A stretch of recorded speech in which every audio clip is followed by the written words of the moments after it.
It's 2 a.m. You're lying in your bed in a suburb of Chicago or maybe a high-rise in Dallas, staring at a blue light.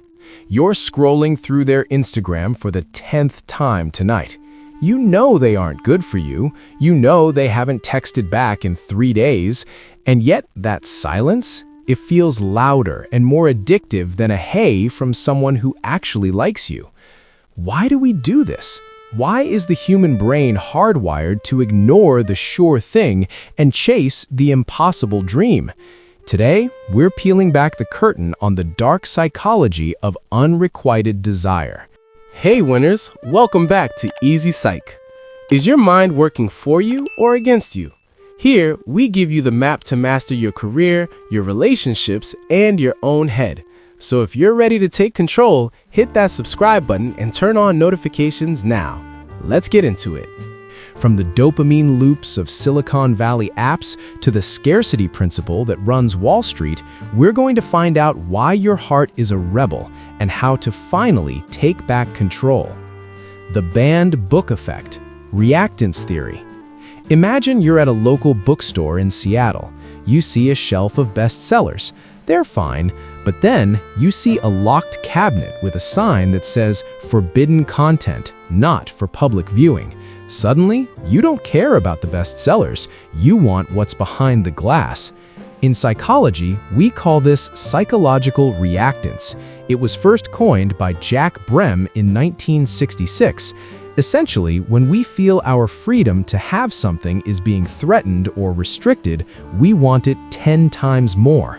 When someone tells you, "I'm not looking for a relationship," or "I'm out of your league," your brain doesn't hear a boundary, it hears a challenge. It feels like a loss of autonomy. To win that autonomy back, you believe you must have that person. It's the same reason prohibition failed in the 1920s, and why your parents telling you not to date that bad boy in high school only made him look like a misunderstood James Dean. The dopamine slot machine, intermittent reinforcement. Let's talk about B.F. Skinner. He was a Harvard psychologist who discovered something terrifying using nothing but pigeons and some birdseed. Group A pigeons got a pellet every time they hit a lever. They got bored and stopped.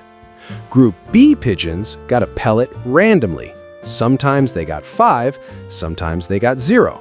The result? Group B became obsessed. They pecked the lever until they were exhausted.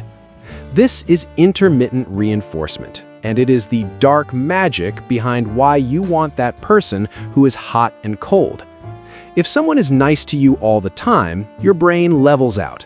But if they ghost you for a week and then suddenly text you thinking of you at midnight on a Tuesday, your brain gets a massive spike of dopamine.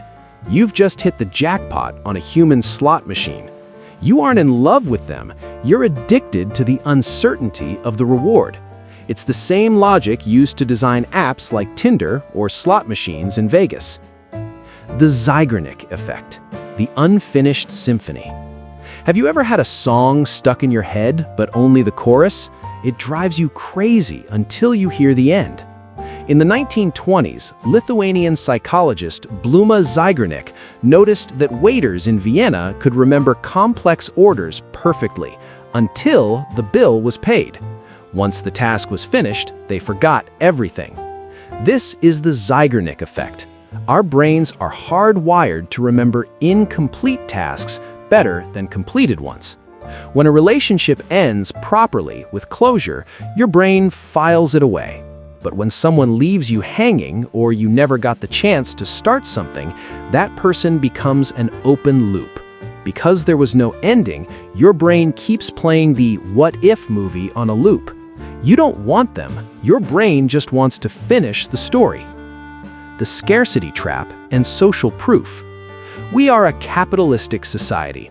We've been trained since birth that if something is limited edition, it's more valuable. In the dating world, we apply scarcity heuristics. If someone is hard to get, we subconsciously assume they must be high value. If everyone wants them, social proof, and they don't want us, we feel like we're losing out on a premium product. Think about it.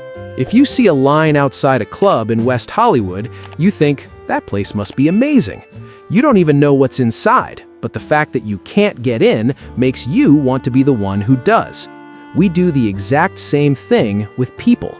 We mistake their unavailability for status. Low self-esteem and the validation chase. Now, let's get a bit more personal. Sometimes wanting who we can't have isn't about them at all. It's about how we feel about ourselves. If you don't believe you are worthy of love, you will subconsciously seek out people who confirm that belief. If someone treats you well, it feels wrong or boring because it doesn't match your internal script. But if someone rejects you, that feels familiar. That feels right. You think, if I can just get this person who doesn't want me to love me, then I'll finally be enough. You're using them as a trophy to fix your own shadow. Conclusion: how to break the spell. So how do we stop? How do we stop wasting our 20s and 30s on people who are essentially emotional ghosts? Close the loop. Realize that no is an ending. You don't need a 3-hour conversation for closure. The rejection is the closure. Identify the reward. Ask yourself, do I like this person or do I just like the feeling of winning? The 24-hour rule. When that unattainable person texts you, wait.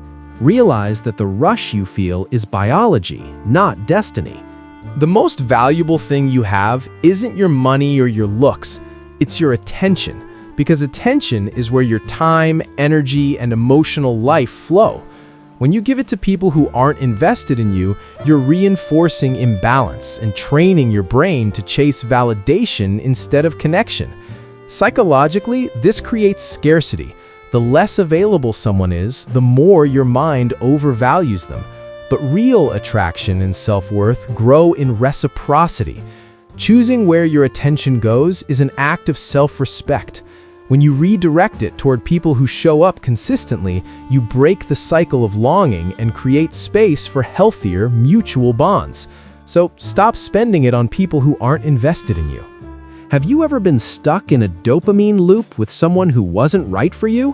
What was the moment you finally snapped out of it? Drop your story in the comments. And if this video helped you see your situation a little more clearly, hit that subscribe button and turn on notifications. We're deep diving into the human mind every week, right here.